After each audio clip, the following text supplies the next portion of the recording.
जय हिंद। स्वागत है आप सभी का मेरे इस खूबसूरत YouTube चैनल पर। आज आप लोगों के लिए एक बड़ा ही अच्छा मुद्दा मैं लेके आया हूं। बहुत सारा कन्फ्यूजन रहता है, आप किसी भी एग्जाम की तैयारी करते हो तो वहां बड़ा कन्फ्यूजन का मुद्दा रहता है, उसी को लेकर के आया हूं मैं। तो स्वागत है आप सभी का, मैं संजय सिंह स्वागत करता हूं आप सभी का। बड़ा शानदार मुद्दा है। किसी भी एग्जाम की अगर आप प्रिपरेशन करते हो, यूपीएससी में, पीसीएस में, या किसी भी स्टेट का पीसीएस अगर आप देखते हो तो उसमें आ जाता है, बहुत कंफ्यूजन रहता है उसमें। उसको बोलते हैं ब्रिटिश गवर्नर। क्या बोलते हैं? British governor. तो जो बात मैं आप लोगों से करना चाहता हूं वो ब्रिटिश गवर्नर के बारे में बात करना चाहता हूं। ब्रिटिश गवर्नर हमारे देश में सरकार जो है, जो ब्रिटिश सरकार थी, उसने हमारे देश को चलाने के लिए कुछ समय समय पर गवर्नर्स भेजा करती थी। आज उन्हीं के बारे में पढ़ने वाले हैं। आप लोगों ने सुना होगा, पहले पूछ लिया जाता है यार भारत का पहला गवर्नर जनरल कौन था, भारत का पहला वायसराय कौन था, बंगाल का पहला गवर्नर जनरल कौन था। बड़ा कंफ्यूजन आता है, किताबों में भी कभी कभी उलझा देता है। तो आप लोगों के लिए आज इसी पे बात करने वाला एक छोटा सी मैं आप लोगों के लिए एक सेशन ले रहा हूँ। बड़ा इंपॉर्टेंट है, बहुत ही इंपॉर्टेंट है आपके लिए। ये बड़ा एग्जाम्पल जो आता है इसमें एग्जाम में, कंफ्यूजन नहीं होगा, इतने ढंग से बात कर लेंगे। थोड़ा बैकग्राउंड में चलते हैं।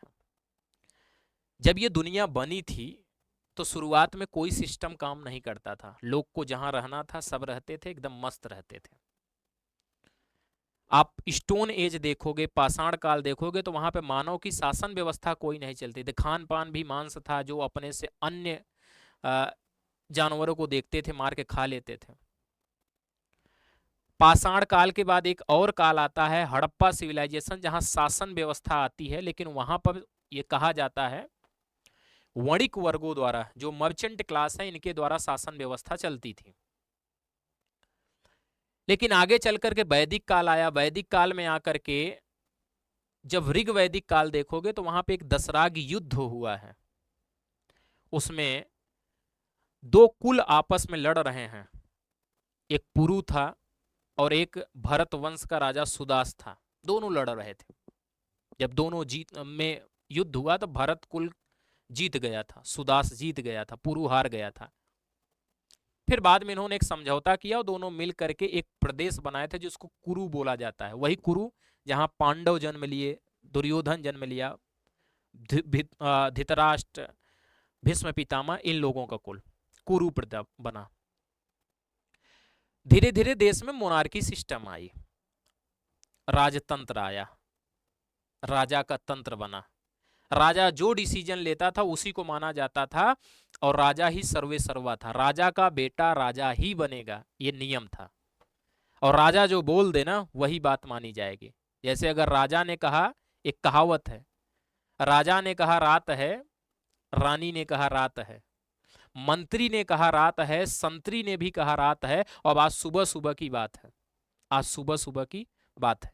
जो राजा कह देता था वही नियम लागू होता था। मोनार्की सिस्टम, राजतंत्र में यही था। हिंदुओं का शासन था शुरुआत में, बाद में इस्लाम धर्म का उदय हुआ और इस्लाम धर्म का आगमन भी हुआ। वहां भी राजतंत्र चलता था। दिल्ली सल्तनत में जो भी राजा बनेगा, राजा का लड़का ही राजा बनेगा। मुगल पीरियड आया, राजा का लड़का ही राजा बनेगा। उसी मुगल पीरियड में अगर आप देखोगे तो एक राजा हुआ अकबर, जो महान राजा कहा जाता है। अकबर महान लिखा जाता है। अकबर महान के समय में अगर आप देखोगे, उससे पहले भी भारत में कुछ कंपनियां भारत में व्यापार करने आ रही थी, लेकिन अकबर महान के समय की एक घटना मैं आपको बताता हूं, वहीं से ये कहानी शुरू होती है, ये बात शुरू होती है। 1600 में एक ब्रिटिश ईस्ट इंडिया कंपनी, 1600 में, 1600 में अगर आप देखोगे भाई, तो एक British East India company Bharat में व्यापार करने आती है। कंपनी का नाम क्या रहता है? British East India company. British East India company. ये British East India company Bharat में व्यापार करने आती है। इससे पहले भी 1498 में वास्को डी गामा आया था। भारत में 5 यूरोपीय कंपनियों का आगमन हुआ था, जिनमें से नंबर 1 थी पुर्तगाली। भारत में पहली जो थी वो व्यापारिक कंपनी थी, यूरोपीय कंपनी थी, व्यापार करने आई थी। नंबर 2 पे थे जो है डच, नंबर 3 पे थे ब्रिटिशर्स, और नंबर 4 पे थे डेनिश, और नंबर 5 पे थे फ्रेंच। ये आए थे। ये पांचों कंपनियों का उद्देश्य था भारत में व्यापार करना। ब्रिटिशर्स का भी था व्यापार करना। अगर आप देखेंगे 1600 से लेकर के 1757 तक, 1600 से लेकर के 1757 तक ये भारत में सिर्फ और सिर्फ व्यापार करते थे। भारत में सिर्फ और सिर्फ इनका काम क्या था? व्यापार करना, व्यापार करना। ये सिर्फ भारत में क्या करते थे? व्यापार करते थे, कोई इनसे मतलब नहीं था। लेकिन 1757 में अंग्रेजों ने भारत की राजनीति में भी दखलंदाजी देना शुरू कर दिया। हालांकि भारत की राजनीति में दखलंदाजी देने वाली पहली यूरोपीय कंपनी फ्रेंच थे, फ्रांस था, जिसमें डुप्ले उनका गवर्नर था। वो पहला व्यक्ति है, यूरोपीय व्यक्ति, जिसने भारत की राजनीति में हस्तक्षेप किया है। लेकिन जहां जहां फ्रांस लड़ता था ना, वहां ब्रिटेन भी लड़ जाता था, कूद जाता था। क्लाइमेक्स पहुंचाया ब्रिटेन ने। 1757 में हमारे देश में प्लासी का युद्ध हुआ, आप लोग जानते भी होंगे प्लासी का युद्ध। और बंगाल में ये हुआ है, बंगाल में हुआ है। बंगाल में उस समय बंगाल, बिहार, उड़ीसा, ये तीन मिलकर के बंगाल होते थे। वहां के नवाब के विरुद्ध हो रहा है। नवाब था वहां पर सिराजुद्दौला, नाम उसका क्या था? सिराजुद्दौला। और ये नवाब था, यहां पर नवाब था। और यहां पर इसका एक सेनापति था, उसका नाम था मीर जाफर। मीर जाफर एक सेनापति था। अंग्रेजों ने मीर जाफर को मिला करके सिराजुद्दौला को पद से हटा दिया। प्लासी के युद्ध लड़ा, उसमें मार दिया गया। सिराजुद्दौला को धोखा दिया था मीर जाफर ने। और जब मीर जाफर ने धोखा दिया तो इसको एक गिफ्ट मिला, और गिफ्ट ये मिला कि बंगाल का ये नवाब बना। और जब इसने बंगाल का नवाब बना तो सीधा सीधा दिख रहा है कि भारत के राजनीति में अंग्रेजों ने इंटरफेस कर दिया है। मीर जाफर कहा जाता है कि ये कठपुतली था, इसको वही करने का जो करने कहा जाता था वही करता था। मीर जाफर एक कठपुतली था। मीर जाफर जब नवाब बना तो मीर जाफर ने खुश होकर के अंग्रेजों को 24 परगना की जमींदारी दिया था। 24 परगना की जमींदारी दिया। ठीक सुना आपने, इसका मतलब है बंगाल के 24 परगना की पूरी पैसा किसके पास आएगा? ब्रिटेन के पास आएगा। फिर आगे चल करके अगर आप देखोगे तो 1764 में बक्सर का युद्ध हुआ। 1764 में बक्सर का युद्ध हुआ। 1765 में इलाहाबाद की संधि हुई। ये बड़े घटना थे। यहां बक्सर का युद्ध होता है, यहां पर आपको बक्सर का युद्ध दिखेगा, बक्सर का युद्ध। और यहां पे अगर आप देखोगे तो इलाहाबाद की संधि होगी। दो संधि होती है। अब यही इलाहाबाद की संधि जिसके माध्यम से पूरे बंगाल की दीवानी अधिकार मिल जाता है अंग्रेजों को।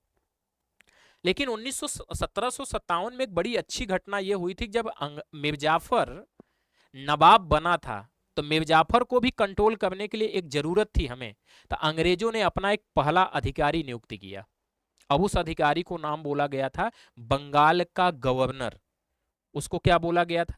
1757 में जब ये लोग जीते तो एक नाम इन्होंने दिया 1757 में, और नाम वो दिया बंगाल का गवर्नर। 1757 में अंग्रेजों ने अपना जो अधिकारी बनाया उसको नाम दिया बंगाल का गवर्नर, गवर्नर ऑफ बंगाल। नाम क्या दिया? बंगाल का गवर्नर। बंगाल का गवर्नर उन्होंने नाम दिया, बंगाल का गवर्नर। ये 1757 में प्लासी के युद्ध के बाद अंग्रेजों ने अपनी व्यवस्था कर दिया। शासन चलता रहा। अंग्रेजों ने अपना पहला कानून जो बनाया था 1773 में रेगुलेटिंग एक्ट बनाया था। कब बनाया था? 1773 में एक रेगुलेटिंग एक्ट बनाया था, 1773 में।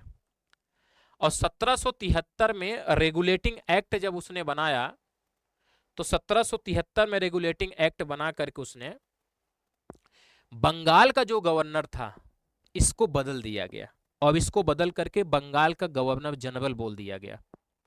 क्या बोल दिया गया इसको? बंगाल का गवर्नर जनरल, बंगाल का गवर्नर जनरल बोल दिया गया, गवर्नर जनरल। इसका मतलब है जो 1757 में बंगाल का गवर्नर था वही 1773 में क्या बन गया? बंगाल का गवर्नर जनरल बन गया। आगे इनका एक्ट आते रहते थे, अपने संविधान में संशोधन करते रहते थे, चलाते ही रहते थे। आगे चल करके अगर आप देखोगे तो एक एक्ट इनका और आया, उसको बोलते हैं 1833 का चार्टर एक्ट। एक एक्ट आया 1833 का चार्टर एक्ट, और इस चार्टर एक्ट के माध्यम से बंगाल के गवर्नर जनरल का नाम चेंज किया गया, क्योंकि अब पूरे भारत में इनका शासन था। भारत में अंग्रेजों ने पहला शासन अपना स्थापित किया था बंगाल में, लेकिन धीरे धीरे पूरे भारत में इन्होंने कब्जा कर लिया।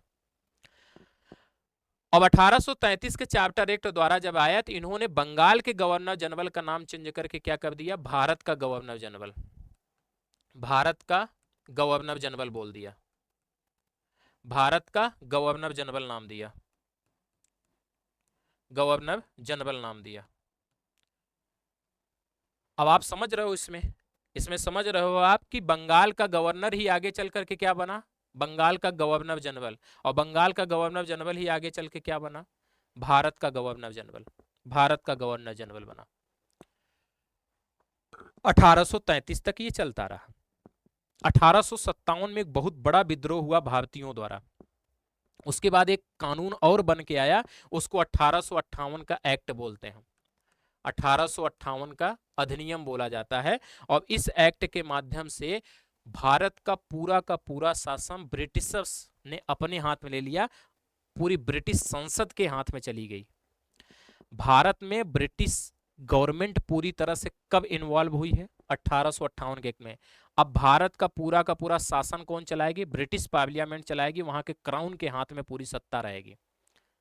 लेकिन यहां पे देख रेख करने के लिए एक अधिकारी बनाया जाएगा, उसका ही नाम, भारत का गवर्नर जनरल का ही नाम बदल करके यहां पर कब देगा? यहां पर कब देगा?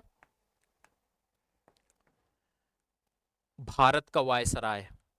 यही व्यक्ति आगे चलकर क्या बन जाएगा? भारत का वायसराय, वायसराय,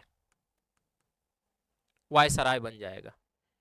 तो भारत का वायसराय यही बन जाएगा। उसके बाद आप जानते हो कि इंडिया आजाद होता है 1947 में। अब 1947 में जब आजाद होता है तो 1947 का एक एक्ट आता है, स्वाधीनता अधिनियम इसको बोलते हैं। और इस अधिनियम के माध्यम से एक बोला गया था कि भारत में जब तक देश आजाद हुआ है और जब तक देश का संविधान नहीं बन जाता, भारत देश का, अपने स्वतंत्र देश का संविधान नहीं बन जाता, तब तक के यहाँ की जो शासन व्यवस्था होगी वो शासन अधिनियम 1935 के तहत चलेगी। 1935 में एक अधिनियम लाया गया था 58 के बाद। तो ये बोला गया कि भारत में शासन अधिनियम 1935 के अनुसार शासन चलेगा जब तक देश का अपना संविधान नहीं बन जाता, और जब तक चुनाव नहीं हो जाते तब तक भारत में गवर्नर जनरल रहेगा, लेकिन ये गवर्नर जनरल स्वतंत्र भारत का रहेगा। तो यहां पर भारत का वायसराय ही आगे चलकर क्या हुआ? स्वतंत्र भारत का गवर्नर जनरल हुआ, स्वतंत्र भारत का गवर्नर जनरल हुआ, गवर्नर जनरल हुआ, गवर्नर जनरल, ये स्वतंत्र भारत का गवर्नर जनरल हुआ। अब आप देख रहे हो बदलाव कैसे आ रहा है। जब अंग्रेजों ने अपने इंडिया में पहला युद्ध लड़ा, 1757 का प्लासी की युद्ध लड़ा, तो उन्होंने अपना एक अधिकारी बनाया, और उस अधिकारी का नाम रखा गया बंगाल का गवर्नर। क्या रखा गया? Governor of Bengal. और यही गवर्नर ऑफ बंगाल 1773 के रेगुलेटिंग एक्ट के माध्यम से, 1773 के रेगुलेटिंग एक्ट के माध्यम से यही बंगाल का गवर्नर जनरल कहा गया। क्या कहा गया? बंगाल का गवर्नर जनरल कहा गया। तो बंगाल का गवर्नर आगे चल के क्या बन रहा है? बंगाल का गवर्नर जनरल बन रहा है। अब यही बंगाल का गवर्नर जनरल 1833 के चार्टर एक्ट के माध्यम से बदल करके क्या बना? भारत का गवर्नर जनरल, क्योंकि पूरे भारत में इनका शासन हो गया। उसके बाद भारत का गवर्नर जनरल ही आगे चल करके क्या बना? भारत का वायसराय बना, भारत का viceroy, viceroy of India, governor general of India, governor general of Bengal. फिर स्वतंत्र भारत का गवर्नर जनरल यही बना, भारत का वायसराय ही आगे चल करके पद नाम चेंज किया गया क्योंकि देश आजाद हुआ 1947 में। 1947 को स्वाधीनता अधिनियम जो था उसके तहत स्वतंत्र भारत का गवर्नर जनरल बनाया गया। यहाँ पे कई क्वेश्चन बनते हैं, कई क्वेश्चन ये बन सकते हैं कि भाई बंगाल का पहला गवर्नर कौन था, बंगाल का अंतिम गवर्नर कौन था, बंगाल का गवर्नर जनरल कौन था पहला, ऐसे क्वेश्चन पूछ लिए जाते हैं। अब याद रखना, इसका अंतिम इसका पहला होगा, इसका अंतिम इसका पहला होगा, और इसका अंतिम इसका पहला होगा, और इसका अंतिम उसका पहला होगा, यही से चलेगा। अगर हम लोग बात करें बंगाल के गवर्नर की, बंगाल के अगर हम लोग गवर्नर की बात करें, एक पेज अगर हम लोग लें, इसमें देखना, हमने बताया कि 1757 में जो पोस्ट क्रिएट हुआ था उसको बोलते हैं बंगाल का गवर्नर। क्या बोलते हैं? बंगाल का governor, governor of Bengal, Bengal का गवर्नर बोलते हैं। तो यहां पे वही बात आ जाएगी, प्रथम गवर्नर कौन होगा, अब अंतिम गवर्नर कौन होगा, याद रखना। प्रथम पूछ लेगा, बंगाल के गवर्नर की बात हम लोग कर रहे हैं, तो प्रथम गवर्नर जनरल, ऐसे हम लोग पूरा लिख लेते हैं कि प्रथम गवर्नर कौन होगा, ऐसे हम लोग और भी इसको और अच्छे से लिखते हैं, बंगाल का प्रथम गवर्नर, बंगाल का प्रथम गवर्नर कौन है, बंगाल का प्रथम गवर्नर कौन होगा, और फिर बंगाल का अंतिम गवर्नर कौन होगा, बंगाल का अंतिम गवर्नर कौन होगा, ऐसे बनेगा ना, अंतिम गवर्नर कौन होगा। बहुत ध्यान देना भैया इसमें। बंगाल का प्रथम गवर्नर क्लायू था, रॉबर्ट क्लायू हुई प्लासी के युद्ध लड़ा था, तो कौन होगा भैया, बंगाल का जो प्रथम गवर्नर होगा रॉबर्ट क्लायू होगा, रॉबर्ट क्लायू होगा। रॉबर्ट क्लायू बंगाल का पहला गवर्नर था। और बंगाल का अंतिम गवर्नर अगर आप देखोगे तो वॉरेन हेस्टिंग था। कौन था? वॉरेन हेस्टिंग था, वॉरेन हेस्टिंग था। अब आप याद रखना, बंगाल का गवर्नर ही आगे चल करके क्या बन रहा है, बंगाल का गवर्नर जनरल बन रहा है। कब बन रहा है? 1773 के रेगुलेटिंग एक्ट में क्या बन रहा है, बंगाल का गवर्नर जनरल बन रहा है, गवर्नर जनरल बन रहा है। तो आप कहोगे ना भैया कि बंगाल का जो गवर्नर जनरल होगा, बंगाल का अंतिम गवर्नर ही बंगाल का प्रथम गवर्नर जनरल होगा। अब इसमें क्या बन सकता है, अगर पूछ लिया बंगाल का प्रथम गवर्नर जनरल कौन है, बंगाल का प्रथम गवर्नर जनरल कौन है, क्योंकि पहले गवर्नर था, अब गवर्नर के आगे क्या जुड़ गया, जनरल शब्द जुड़ गया, फिर वही अंतिम आ जाएगा। बंगाल का अंतिम गवर्नर जनरल कौन है, बंगाल का अंतिम गवर्नर जनरल कौन है, अंतिम गवर्नर जनरल कौन है, ये भी तो पूछ सकता है। प्रथम और अंतिम इंपॉर्टेंट चल रहे हैं। और मैंने आपसे बताया कि बंगाल का अंतिम गवर्नर ही बंगाल का अंतिम गवर्नर जनरल कहलाएगा। तो कैसे कह सकते हैं हम लोग, वॉरेन हेस्टिंग, वॉरेन हेस्टिंग जो होगा, वॉरेन हेस्टिंग से ही इसका बंगाल का प्रथम गवर्नर जनरल होगा। और लॉर्ड विलियम बेंटिंग भारत का अंतिम गवर्नर जनरल होगा, Lord William Bentinck, Lord William Bentinck Bharat का और बंगाल का अंतिम गवर्नर जनरल होगा। बंगाल का प्रथम गवर्नर जनरल वॉरेन हेस्टिंग है, लेकिन बंगाल का अंतिम governor general Lord William Bentinck होगा। अब यही भारत का पहला गवर्नर जनरल होगा। क्यों? क्योंकि 1773 के रेगुलेटिंग एक्ट के माध्यम से बंगाल का गवर्नर जनरल बोला गया।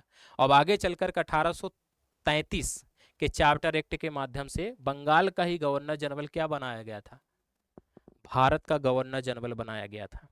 अब आप देखो यहां, फिर नेक्स्ट आता है 1833। अब 1833 के चार्टर एक्ट के माध्यम से बंगाल का जो गवर्नर जनरल था वो भारत का गवर्नर जनरल बोला गया, भारत का गवर्नर जनरल बना। Governor general. और फिर वही क्वेश्चन आ जाएगा भैया कि पहला कौन था, पहला कौन था, ये क्वेश्चन आ जाएगा। प्रथम भारत का प्रथम गवर्नर जनरल, प्रथम गवर्नर जनरल, और फिर भारत का अंतिम गवर्नर जनरल, भारत का अंतिम गवर्नर जनरल, अंतिम गवर्नर जनरल। तो भारत का प्रथम गवर्नर जनरल कौन होगा? लॉर्ड विलियम बेंटिंक, क्योंकि बंगाल का वो अंतिम गवर्नर जनरल है। तो लॉर्ड विलियम बेंटिंक कौन होगा? Lord William Bentinck, Lord William Bentinck Bharat का पहला गवर्नर जनरल होगा। और भारत का अंतिम गवर्नर जनरल कौन होगा? तो 1857 में जब 1857 का विद्रोह हुआ तो उस समय आप अगर देखोगे लॉर्ड केनिंग उस समय गवर्नर जनरल थे, उन्हीं के समय में हुआ था ये विद्रोह। उसके बाद शासन सत्ता ब्रिटेन के हाथ में चली गई थी, गवर्नर जनरल का नाम बदल करके, भारत के गवर्नर जनरल का नाम बदल करके भारत का वायसराय कर दिया गया था।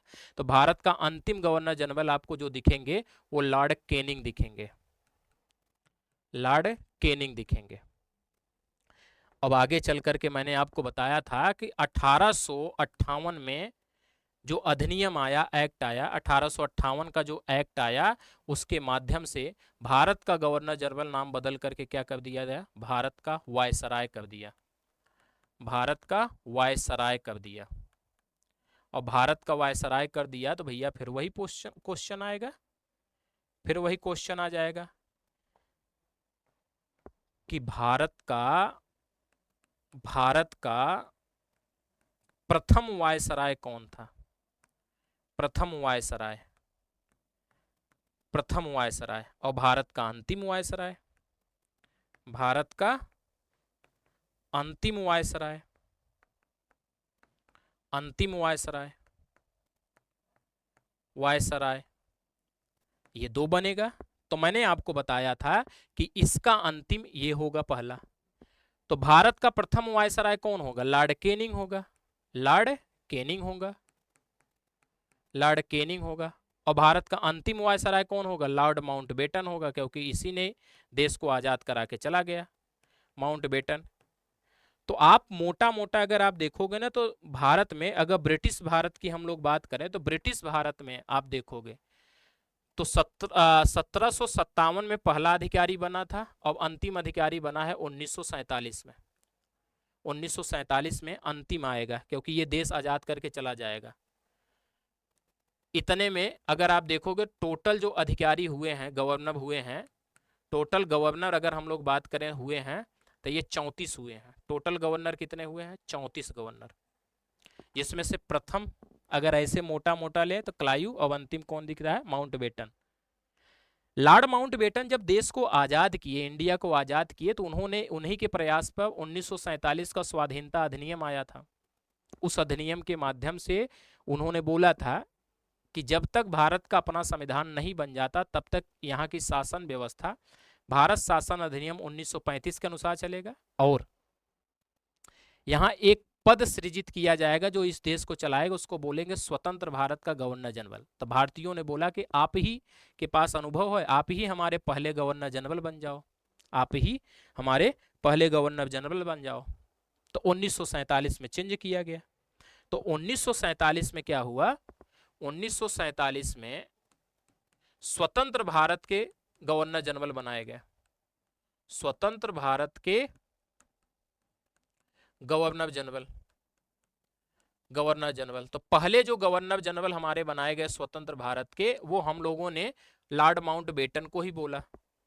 तो ये स्वतंत्र भारत के प्रथम गवर्नर जनरल भी कहे जाते हैं और अंतिम ब्रिटिश गवर्नर जनरल कह सकते हैं। ब्रिटिश व्यक्ति थे ना, इसलिए हम लोग कह सकते हैं। तो स्वतंत्र भारत के, इनको अगर हम लोग कहें स्वतंत्र भारत के, स्वतंत्र भारत के प्रथम, स्वतंत्र भारत के प्रथम एवं अंतिम, अंतिम ब्रिटिश गवर्नर, ब्रिटिश गवर्नर, क्योंकि ये ब्रिटिशर्स थे, ब्रिटिशर्स थे, तो प्रथम भी है और अंतिम भी है, ये दिखाई दे रहा है। गवर्नर जनरल तो आपको लॉर्ड माउंटबेटन दिखेंगे। कौन दिखेंगे? Lord Mountbatten, Lord Mountbatten. Lord Mountbatten चूंकि हम लोगों को देश आजाद करा ही चुके थे 1947 में 15 अगस्त को, तो इनको जल्दी जाना था, तो 1947 से 48 रहे हैं ये, 1947 से 48 तक रहे, 47 से 48 तक, उसके बाद ये चले गए। तब हम लोगों ने स्वतंत्र भारत का अपना भारतीय गवर्नर जनरल बनाया। स्वतंत्र भारत का, स्वतंत्र भारत का, स्वतंत्र भारत का, स्वतंत्र भारत का अंतिम भारतीय गवर्नर जनरल, स्वतंत्र भारत का प्रथम व अंतिम, प्रथम व अंतिम भारतीय गवर्नर जनरल की बात हो रही है। अंतिम भारतीय गवर्नर जनरल, एक शब्द और लगा देते हैं हम लोग, जनरल। यहां भी याद रखना गवर्नर जनरल, क्योंकि जनरल हो रहे हैं। तो उनका नाम अगर आप देखोगे तो इनका नाम है चक्रवर्ती राजगोपालचारी, चक्रवर्ती राजगोपालचारी, राजगोपालचारी।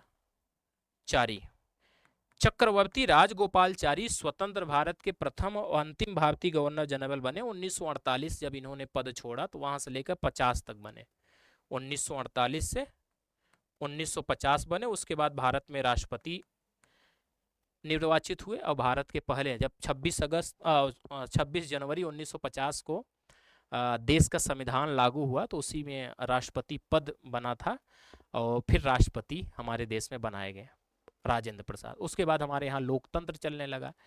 तो मैंने आपको पूरा अंग्रेज अधिकारियों को बताया। बड़ा कन्फ्यूजन होता है इसमें कि कौन पहला अधिकारी, कौन बंगाल का पहला अधिकारी, कोई भारत का पहला अधिकारी, बहुत कन्फ्यूजन आ जाता है। इसलिए मैंने सोचा कि आपके लिए एक ऐसा वीडियो बनाता हूँ जो आपके लिए बहुत अच्छा हो, आपको समझ में आ जाए बढ़िया से, इसलिए इसको ऐसा मैं बनाने की कोशिश किया हूँ।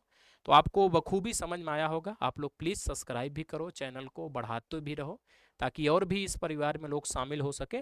तो मैंने मोटा मोटा आपको सब कुछ समझा दिया कि ये किस तरह से बन रहे हैं, और मैंने आपको समझाया कि देख रहे हो यही आगे चल करके ये बन रहा है, ठीक है, यही आगे चल करके ये बन रहा है। सब एक एक चीज़ें हमने आपको समझाया। 1757, 1773, 1833, 1858, 1947, यही बदलाव हुआ है। यही बदलाव आपको पूरा का पूरा दिखाई देगा। बड़ा ही शानदार है, बड़ा कन्फ्यूजन होता है, लेकिन क्वेश्चन पूछे जाते हैं, क्वेश्चन इसमें पूछे जाते हैं। इसलिए मुझे लगा कि आपके लिए इसको बनाने से आपके लिए फ़ायदा होगा। तो मैं चाहता हूँ आप लोग इसको बखूबी देखो, समझो और इसका विस्तार भी करो, लोगों तक शेयर भी करो आप, ताकि और भी लोग इसका फ़ायदा ले सकें। अधिक से अधिक आप लोगों को कैसे वीडियो लगा, एक कैसी क्लास रही, आप लोग कमेंट करके ज़रूर बताना, ठीक है। मिलते हैं इसी तरह से कुछ चीज़ें लेकर के। थैंक यू, जय हिंद।